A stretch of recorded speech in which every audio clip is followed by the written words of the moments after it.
Bismillahirrahmanirrahim. Alhamdulillahirabbil alamin. Wassalatu wassalamu ala nabiyyina Muhammad wa ala alihi wa sahbihi wa man wala ma ba'd. Baik. Sekarang kita masuk di pembahasan baru. Qala rahimahullah ta'ala bab man ata'a lana aw umara fi tahrim ma halallahu aw tahlil ma harrama Allah faqad istafadahum arbaban min dunillah. Sekarang bab ketaatan terhadap umara dan ulama. Jadi maksud dari bab ini jelas ya bahwasanya ketaatan itu adalah ibadah. Ketaatan itu adalah ibadah.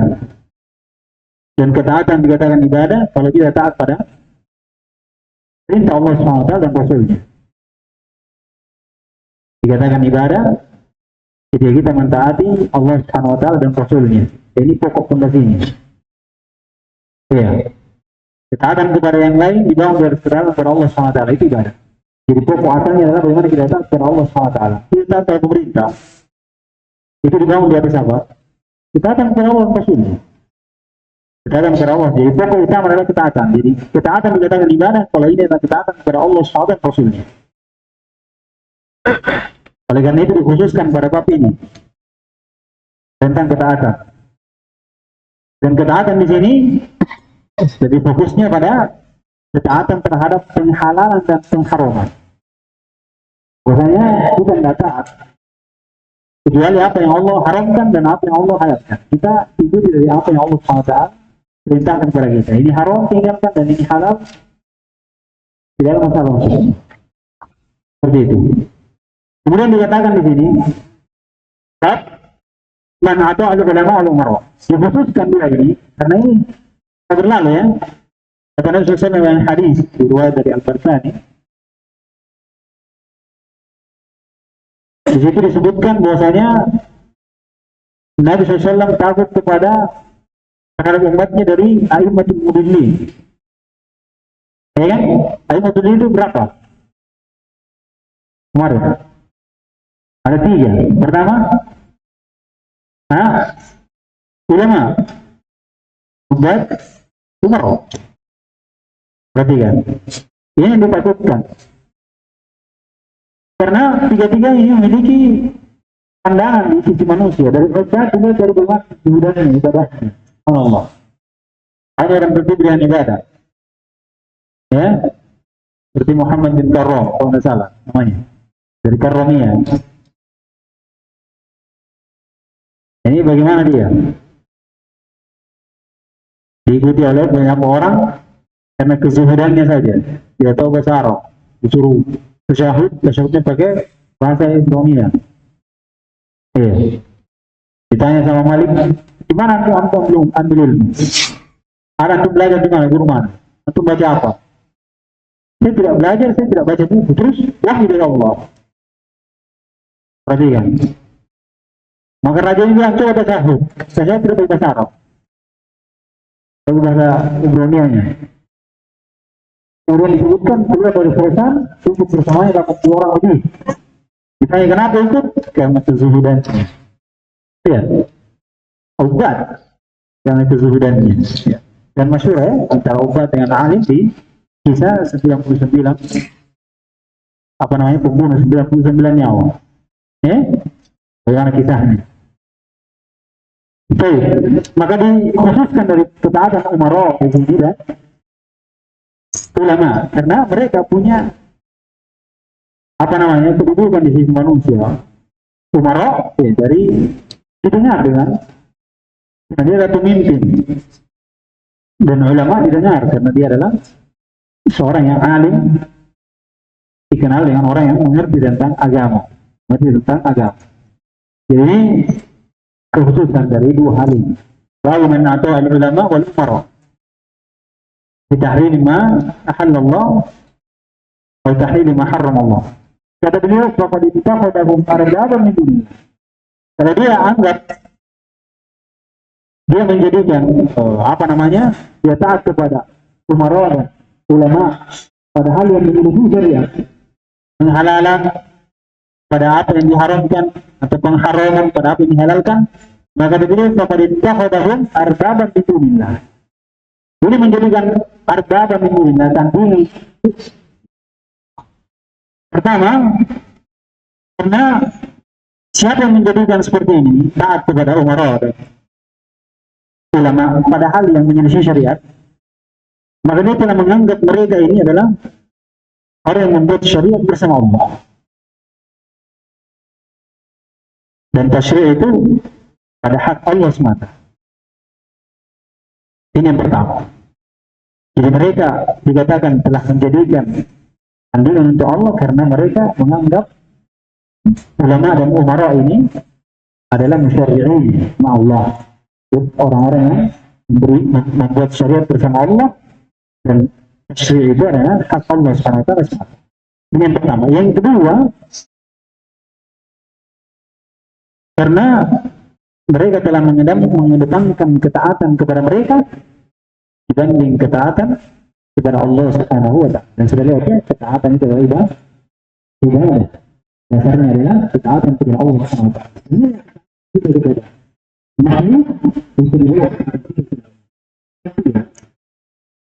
apa orang tua.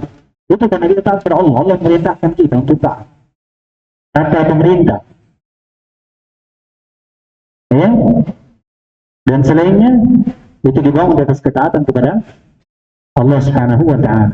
Oleh karena itu kata Nabi SAW, la ta'ata illa la ta'ata fi ma'siyatillah. La ta'ata li ahadin makhluk fi ma'siyatillah. Innama ta'ata fil ma'ruf. Atau itu pada hal yang ma'ruf. Dan apa yang Allah perintahkan itu semuanya ma'ruf. Hal yang baik. Hal yang baik. Ini rinciannya. Ini rinciannya. Jadi pembahasan tentang ketaatan kepada pemerintah, apa namanya, umara dan ulama pada hal yang menyelisihi dari ketaatan kepada Allah SWT, terkhusus dari penghalalan dan pengharaman. Maka dengan sebab ini menjadikan tandingan untuk Allah dari dua sisi. Tanda karena mereka menganggap bahwasanya ini adalah musyari' bersama Allah, syari'in bersama Allah. Yang kedua, mereka mengedepankan ketaatan kepada mereka daripada kepada Allah Subhanahu wa Ta'ala. Sekarang bagaimana orang yang jatuh dalam ketaatan seperti ini? Iya, kenapa dikatakan ini dibahas dalam kitab bertauhid? Ya jelas ya. Karena ketaatan adalah ibadah. Dan ibadah itu adalah hal yang menyempurnakan tauhid. Iya. Kalau kita tidak melakukan hal tersebut, maka akan menafikan tauhid, kesempurnaannya atau asalnya. Jadi orang yang jatuh dalam permasalahan seperti ini, itu rinciannya. Kalau dia mengikuti ulama dan umara, ya ini sudah lewat. Bersama ada keyakinan tentang benarnya apa yang dihalalkan atau diharamkan, dua pembesar ini, kedua jatuh dalam syariat akbar, jelas. Karena sudah berkaitan dengan i'tiqad. Sudah berkaitan dengan i'tiqad. Yang kedua, kalau dia jatuh dalam hal tersebut, tidak ada keyakinan, namun dia mengambil hanya untuk nafsu saja, bahwa syubhat atau yang lainnya, yang tidak ada keyakinan akan hal tersebut, akan kebenarannya atau yang lainnya, maka dia telah jatuh dalam syirik akbar atau syirik asghar. Syirik asghar. Ini rincian dari dua hal ini. Bahkan disebutkan, ada yang menyebutkan ini masuk dalam yang dinamakan naut tasyrik. Naut tasyrik. Yang dimana ini naut tasyrik ini adalah masuk dalam hal yang dosa dari dosa besar, itu haram, itu haram. Jadi bentuknya syirikan, namun hakikatnya bukan kesyirikan. Ini namanya naut tasyrik. Nah, ini hukumnya adalah hal yang haram, tapi tidak sampai pada syirik asghar. Syirik asghar ini sebagian dari ucapan. Jadi keyakinannya ada bahwasanya tidak ada hukum yang paling bagus dari Allah. Ya, tidak ada yang memberi tasyrik, tidak ada yang memberi yang menghalalkan, yang mengharamkan kecuali Allah. Itu yakin itu. Namun ada hal yang menghalalkan ulama atau umara dari perkara yang haram atau sebaliknya, namun kita ikuti karena ada hajat dari dunia, maslahat dunia kita inginkan. Ya, bersama itu ada pengingkaran, tidak ada keinginan terhadap tersebut, maka dia disebutkan perintahnya itu dalam keharaman besar. Yaitu dalam keharaman yang besar.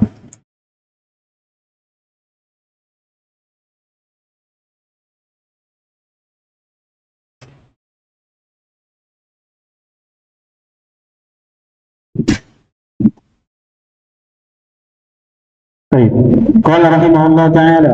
Qala Ibn Abbas. Sekarang kita jelaskan bagaimana keharamannya.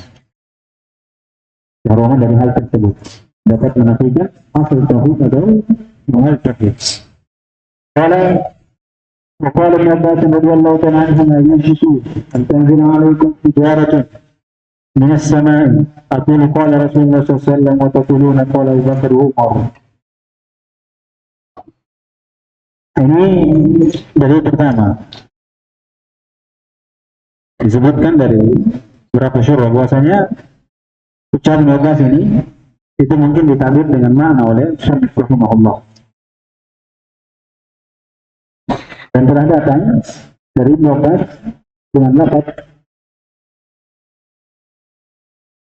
kata Ibnu Abbas, "Tamatta'a Nabi sallallahu alaihi wasallam faqala Urwah bin Zubair, naha Abu Bakar wa Umar anil mut'ah." Ini tamattu. Jadi Ibnu Abbas mengatakan Rasulullah SAW bertamattu. Maka apa tamattu? Maka Abdullah atau Urwah bin Zubair dikatakan Abu Bakar dan Umar itu melarang dari tamattu. Perhatikan. Ibnu Abbas mengatakan Rasulullah SAW yang melarang hal tersebut. Iya, kemudian sebagian mengatakan Abu Bakar dan Umar melarang hal tersebut. Jadi mempertentangkan antara ucapan Nabi SAW dengan selain dari Nabi. Selain dari Nabi SAW, itu siapa? Abu Bakar dan Umar. Maka kata Ibnu Abbas, "Urahum sayahlikun." Iya. Mereka ini akan binasa. Mereka ini akan binasa. Orang-orang mengatakan seperti ini akan binasa. Saya katakan, kalau Nabi wa nana Abu Bakar wa Umar. Jadi bentuk bagaimana datang dari Nabi SAW dengan perkara yang dibolehkan, namun dipertentangkan dengan ucapan dari selain Nabi SAW, selain Nabi Sallallahu Alaihi Wasallam. Jadi syahid dari apa namanya asar ini dari Abbas radhiyallahu ta'ala anhu, bagaimana ancaman disebutkan oleh Abbas. Kata Ibnu Abbas di sini dalam riwayat yang disampaikan oleh Musannif, "Yushiku an tanzila alaikum," dikhawatirkan turun kepada kalian batu dari langit. Ini disebutkan apa?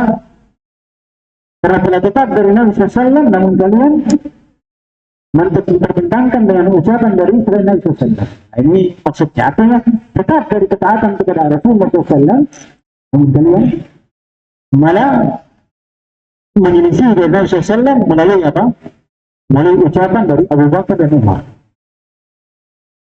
Ya, ini dari ancamannya. Yang menunjukkan bahwasanya ketaatan kepada Rasulullah dan Rasul itu lebih diutamakan. Itu benar, yang kita ambil. Dan jangan dipertentangkan dengan ucapan. Walaupun itu siapa? Abu Bakar dan Umar. Jadi contoh yang besar itu. Bagaimana Umar atau Abu Bakar dan Umar adalah manusia yang paling afdal setelah Nabi Muhammad SAW, itu tidak bisa diselisihi, dipertentangkan dengan ucapan. Tidak bisa dikedepankan dari ucapan Abu Bakar dan Umar daripada ucapan Nabi Sallallahu Alaihi Wasallam. Kemudian dalam hal lain, saya melihat orang ini akan binasa karena mereka telah mengedepankan ucapan dari selain Nabi SAW. Saya katakan Nabi SAW, dia mengatakan sebulan sebulan kumpulan. Jadi ini seorang kelihatan ketaatan itu di atas ketaatan kepada Rasulullah SAW dan Allah. Jadi semua dibangun di atas ketaatan ini. Ada yang menyelisihi, tidak kita lihat. Nama yang kita dari Nabi SAW, dari Allah SWT dan dari Rasulnya. Begitu sisi pendalilannya. Sisi pendalilan dari hal tersebut. Oleh karena itu disebutkan oleh Syafi'i rahimahullah, telah sepakat kaum muslimin bahwasanya kalau sudah jelas sunnahnya dari Rasulullah SAW, maka tidak boleh untuk seorang meninggalkannya demi ucapan dari selain dari Nabi SAW. Jadi kalau sudah tetap sunnahnya dari Nabi SAW, maka jangan tidak boleh seorang untuk menyelisih dari hal tersebut. Hal tersebut. Baik. Kemudian waqala Imam Ahmad, kemudian datangkan dari asal Imam Ahmad. Ajibtu liqaumin arafu isnad wa sihhatahu. Saya merasa takjub dengan suatu kaum yang dia tahu sanadnya dan dia lihat benar di sana sampai Nabi sallallahu wa yadhhabuna ila ra'i Sufyan. Iya. Dan dia malah mengambil pendapat dari selain dari Nabi SAW. Ini lebih di bawah lagi, itu siapa? Sufyan Ats-Tsauri. Wallahu ta'ala yaqul falyahdhar alladhina yukhalifuna an amrihi an tusibahum fitnatun aw yusibahum 'adzabun alim. Dia berikan ayat. Ya. Maka orang itu berhati-hati, orang-orang yang menyelisih dari perintah. Orang yang menyelisih perintah Nabi SAW. Perintah Allah dan Rasulnya, antusibahum fitnah. Fitnah di sini adalah syirik wal kufur. Al-yusibahum adzabun alim, atau ditimpakan azab yang pedih. Ini sebab apa? Penyelisihannya terhadap perintah Allah dan Rasul. Bagaimana mereka mengedepankan ketaatan kepada makhluk daripada ketaatan kepada Allah dan Rasul. Kalau ada dari fitnah, apakah kamu tahu apa itu fitnah di sini dalam ayat? Al-fitnah asyirk. Asyirk, itu kufur juga. La'allahu yuwarad ba'da qawlihi ayat wa qawlihi itu wahid. Dan barangkali saja kalau seorang ini membantah, menolak dari ucapan sebagian dari ucapan Nabi SAW, itu jatuh di dalam hatinya sesuatu dari penyimpangan, maka dia pun celaka. Ini maksudnya. فليحذر الذين يخالفون عن امره ان تصيبهم فتنه او يصيبهم عذاب اليم. Jadi seorang kalau dia ada sedikit membantah dari apa yang dikatakan oleh Rasulullah, dalam keadaan dia tahu jelas bahwa ini benar, sahih.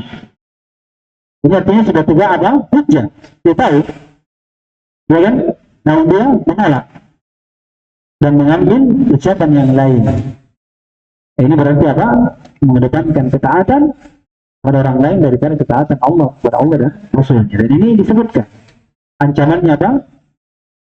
Diberikan fitnah, ditimpa fitnah, itu kesyirikan atau kekufuran, atau ditimpa padanya adab yang pedih. Menunjukkan ini adalah dosa besar. Menunjukkan ini adalah dosa besar. Jadi bentuk penyelisihan. Oleh karena itu kata Sa'id bin Musayyib atau tidak jawab. Kalau ditanya Ibn Musayyib atau apa?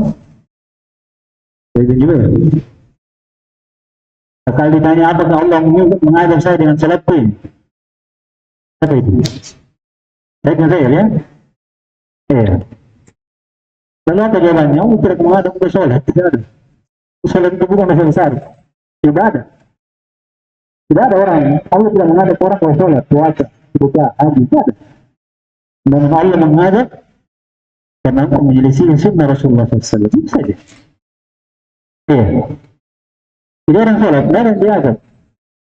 Diadab itu karena dia menyelisih apa yang dibawa oleh Nabi SAW. Iya.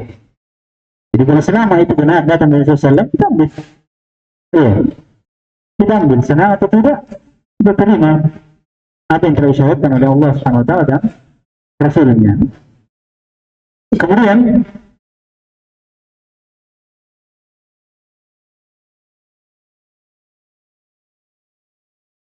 Hadis yang ketiga atau dalil yang ketiga, an Adi bin Hatim radhiyallahu ta'ala anhu sami Nabi sallallahu alaihi wasallam yaqra hadhihi al-ayah ittakhadhu ahbaran wa rubbanan arbaban min dunillah wal masih ibn maryam wa ma umiru illa liya'budu ilaha wahida la ilaha illa huwa subhanahu wa ta'ala yusyrikun. Mendengar ayat ini, Rasulullah SAW membaca ayat ini, mereka telah menjadikan ulama mereka dan ubat-ubat mereka sebagai tandingan dari selain Allah SWT. Wal masih ibn maryam wa ma umiru illa liya'budu ilaha wahida, dan mereka tidak kecuali mengibadahi Allah SWT dengan sembahan yang satu. Dia diperintah untuk berbuat syirik, mengambil tandingan untuk Allah Subhanahu wa ta'ala. La ilaha illallah subhanahu wa yusyrikun. Membanding haknya Allah Subhanahu wa ta'ala dan maksudnya Allah dari apa yang mereka syirikatkan dengannya. Kemudian fakultu lahu, maka saya katakan kepada Nabi SAW, inna lasna na'buduhum. Ya, di sebagian riwayat disebutkan innahum laysu ya'buduhum, atau mereka ini tidak menyembah mereka dengan ibadatnya sujud, ya kan, rukuk, itu maksudnya. Mereka tidak sujud padanya, tidak ada rukuk padanya. Ada ulama mereka, ubat mereka, tidak ada. Kemudian al-usul al-rimu, lihat, bukankah mereka mengharamkan ma halallah, apa yang Allah halalkan, dari harimuna, maka mereka pun mengharamkannya, maksudnya ikut mengharamkan. Ini dia. Ini pengharamannya dari sisi mana? Kalau pengharamannya bersama dia yakini benarnya, maka dia masuk dalam syirik akbar. Iya. Wa yuhilluna ma harrama Allah fatuhilluna, bukankah mereka menghalalkan apa yang Allah haramkan, kemudian kalian juga menghalalkannya, kemudian kalian ikut. Faqala na'am. Faqultu bala. Iya. Qala fatilka ibadatuhum. Kata Nabi SAW, itulah ibadah. Disebutkan apa? Ibadah. Katakan ini disebutkan oleh Al-Qusan sendiri dalam kitabnya yang lain, syirkut ta'at. Jadi syukur mahabbah, syirkut niyah, syirkut ta'at. Jadi saya sudah sampaikan ada 4 ya. Ini masuk dalam hal seperti ini. Dikatakan tilka ibadatuhum, disebutkan ibadah. Disebutkan apa? Ibadah. Kalau ini pendagangannya jelas. Ketaatan itu adalah ibadah. Ya, dan dikatakan ibadah kalau ibadah yang murni, kalau hanya untuk Allah Subhanahu wa ta'ala. Iya. Jadi ini jelas ya. Biasanya mentaati makhluk di atas ketaatan kepada Allah Subhanahu wa ta'ala, mendahului dari ketaatan Allah Subhanahu wa ta'ala, ini dari perkara yang haram, bisa menjatuhkan seorang dalam kesyirikan yang bisa membuat tauhid ini menjadi kurang, ataupun asal dari tauhid itu menjadi hilang. Ini jelas ya. Rinciannya juga tadi sudah kita sebutkan. Baik.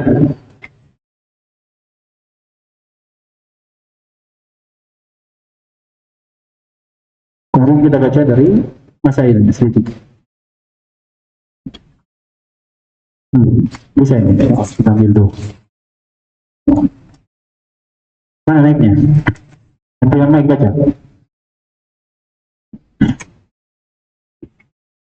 Mana? Nah, baca. Nah, di masail al-ula tafsir ayat an-nur. Tafsir ayat an-nur. Ini di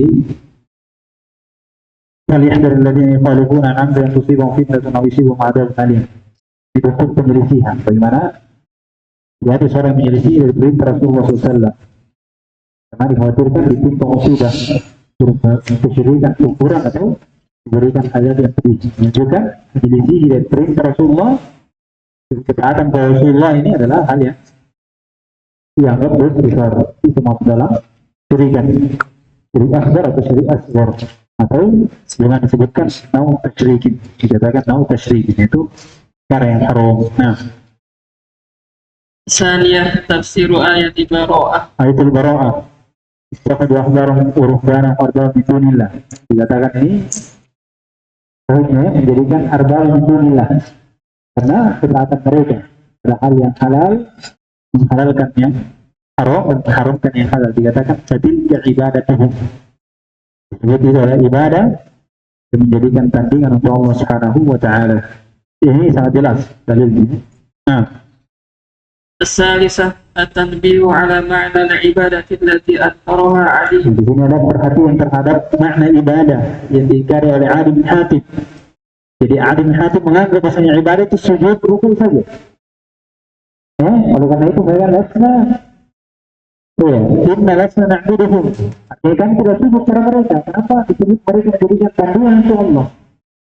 Kemudian Nabi SAW menjelaskan, bukankah mereka menghalalkan apa yang mereka haramkan, apa yang Allah haramkan, dan mereka ikut menghalalkan dan sebaliknya. Nah, tidak. Karena itu ibadah, itulah ibadah. Dan ibadah ta'ah. Ya, ibadah ta'ah. Taatan dalam tandingan atau mengambil tandingan dalam bentuk syariatan bersama Allah Subhanahu wa taala. Nah, الرابعة تمثيل ابن عباس بأبي بكر وعمر وتمثيل أحمد بسفيان. iya, tamsil Ibn Abbas bin Abu Bakar wa Umar wa tamsil Ahmad bin Sufyan. Nah, ini bentuk contoh, artinya kalau saja seperti ini tingginya bagaimana Abu Bakar dan Umar, sahabat yang paling mulia dalam SAW, itu tidak bisa dia dibenturkan dengan ucapan Nabi SAW. Iya. Tetap kita harus mengedepankan dari ucapan Nabi SAW. Ini maksudnya. Demikian pula Sufyan, ya imam. Namun tidak boleh mengambil dari ucapannya selama ada sahih dari Nabi SAW. Iya, ucapan yang menyelisih dari ucapan Nabi SAW yang sahih sampai kepada. Ini maksudnya. Ya, kalau tidak seperti ini saja tidak boleh. Lalu bagaimana lagi kalau orang yang dibawa dari ini, ulama dol misalnya, ya, atau umara yang tidak di atas keadilan, maka minta diulang, kita jangan taat. Kita tetap harus taat kepada Allah Subhanahu wa taala dan Rasulnya. Nah, الخامسة تغير الأحوال إلى حال الغاية حتى صار عند الأكثر عبادته هي أفضل الأعمال وتسمى ولاية وعبادة الأحبار هي العلم والفكر. ثم تغيرت الأحوال إلى أن عبد من دون الله من ليس من الصالحين وعبد بالمعنى الثاني من هو من الجاهلين. kata beliau yang kelima, perubahan keadaan sampai pada puncak ini, sampai menjadikan di sisi kebanyakan ibadah rohban itu, punya ibadah ketaatan pada ubat, ia afdalul amal tusamma wilayah. Jadi maksudnya dari ketaatan pada siapa? Ruhban wa al-ahjar, dari penghalalan dan pengharaman, berubah keadaannya sampai menjadikan ibadah kepada ahbar ini atau ruhban ini itu min afdali al-ibadah, dinamakan wilayah. Kemudian wa ibadatul ahjar itu dinamakan ilmu dan fikih. Jadi semakin jauh keadaannya, iya, menjadi lebih buruk daripada yang sebelumnya. Menjadikan ibadah kepada ar-ruhban ini adalah dikatakan ibadah yang paling afdal. Iya. Bukan sekedar pengharaman saja, tidak. Kemudian ibadah kepada al-ahjar, para ulama itu namanya fikih dan ilmu, itulah ilmu. Bagaimana seorang ibadah kepada ulama? Taat para ulama, dengar para ulama, dikatakan itu fikih wal ilmu. Iya. Jelas ketaatan pada hal yang diisi Al-Quran dan Sunnah. Al-Quran dan Sunnah. Kemudian Sunnah kemudian ini mana lagi? Sunnah taghayyur al-ahwal ila an-ubudu min dunillah hanya salihin. Sampai akhirnya diibadahi selain Allah, dan itu bukan lagi orang soleh, bukan lagi ubad, bukan lagi al-ahbar. Sudah. Ya, anda tahu, fusaq, fajir, kafir, Tidak tahu keadaannya bagaimana. Itu kalau ada. Kalau kosong, misalnya orang menyembah, atau ya, disebutkan, tidak tahu bagaimana keadaannya ini, apa orang kafir, orang apa. Iya. Kemudian, wa'udhu bil makna tsani, kemudian ibadai dengan makna yang kedua, yaitu ketaatan wa tidak, man huwa minal jahili. Dan ditaati dari orang-orang jahil. Orang-orang jahil. Nah, ini fitnah. Ini fitnah. Ini sebagaimana disebutkan Nabi SAW. Inna Allah lam yakti al-ilma intiza'an. Ya, kata Nabi SAW, Allah tidak mengambil ilmu dengan begitu saja, namun bimutil ulama. Namun dengan meninggalnya para alim ulama. Iya, wa idza lam yakun illa juhal, kalau tidak yang tinggal kecuali juhal, fattakhudun nasu ru'usan juhala. Atau adallu, sudah seperti itu. Iya, jadilah berulah dari keadaan yang seperti ini, kemudian lebih parah lagi, disembahlah siapa yang tidak tahu orang soleh itu bukan. Iya, dari orang kafir, tujjar, susah, kemudian ditaati dari orang-orang jahil. Iya jelas ya, kalau taat pada orang jahil itu tidak mengantarkan itu pada itu binasaan, pada kebinasaan. Baik, selesai kita dari bab ini. Bagaimana? Hah? Sudah selesai semua lagi? Belum. Satu pertemuan lagi besok? Iya. Baik. Tidak apa-apa, kita nanti mungkin ambil jam lebih cepat lagi ya. Jam 10 kan? Jam 10. Jam 10. Kembali ke awal ya, insyaAllah. Kita ambil setengah 10. Baru kita lanjut sampai setengah 12 seperti ini. 1 jam setengah. Ya? Baik ya? Karena semoga kita sudah selesai toh, insyaAllah. Apa lanjutnya? Tidak ada toh? Baik. Akhirkan. Baik. Alhamdulillah. Tidak la ilaha illa anta astaghfiruka wa atubu ilaik.